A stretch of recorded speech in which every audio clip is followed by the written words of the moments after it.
নমস্কাৰ। তো পোনপ্ৰথমে মই আমাৰ দতমা সমষ্টিৰ আমাৰ দতমা ব্লক স্পেচিয়েলি দতমা ব্লক BPF আৰু PMBC আৰু আমাৰ CWCৰ সদস্যসকলক মই অন্তৰৰ পৰা ধন্যবাদ জ্ঞাপন কৰিছোঁ। লগতে আমাৰ প্ৰাইমাৰী কমিটি আৰু বিভিন্ন জাতি জনগোষ্ঠী আমাৰ দতমাবাসী হিচাপে যিয়ে মোক মৰম দিলে, যিয়ে মোক আশীৰ্বাদ দিলে, এইটো মই ভাষা দি মই ক'ব নোৱাৰোঁ। তো মই কালি এটা শব্দ দি মই ক'ব খুজিছোঁ, কালি মই অন্তৰৰ পৰা তেখেতসকল সকলোকে মই ধন্যবাদ জ্ঞাপন কৰিছোঁ। আৰু মই সকলোৰ আমাৰ দতমা সমষ্টিৰ লগতে আমাৰ BTC-বাসী ৰাইজৰ মই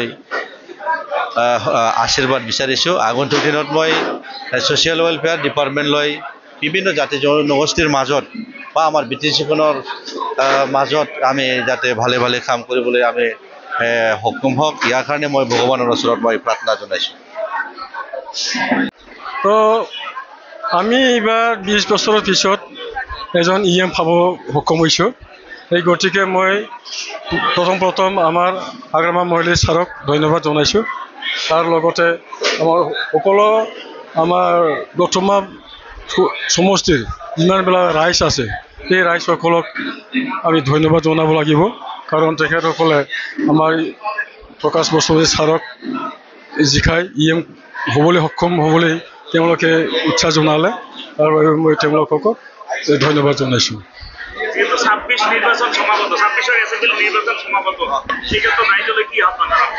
নাই, 26তো আপোনালোকে দেখিছে, যিহেতু আমি এইবাৰ 28টা সমষ্টিতে জিকিলোঁ।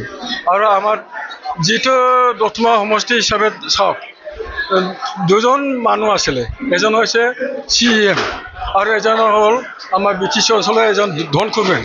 তেওঁলোকৰ লগতে আমি কুৰুক্ষেত্ৰৰ যুদ্ধত আমি জয় হ'বলৈ সক্ষম হ'লোঁ। ইয়াৰ পৰা আমি বুজিব পাৰোঁ যে আমি 5 মাহৰ পিছত যিটো আমাৰ বিধানসভাৰ ইলেকশ্যন হ'ব, ইয়াত কোনো এটা কি নহয়, একেবাৰে আমি হাঁচি খুচি আমি জিকি যাম।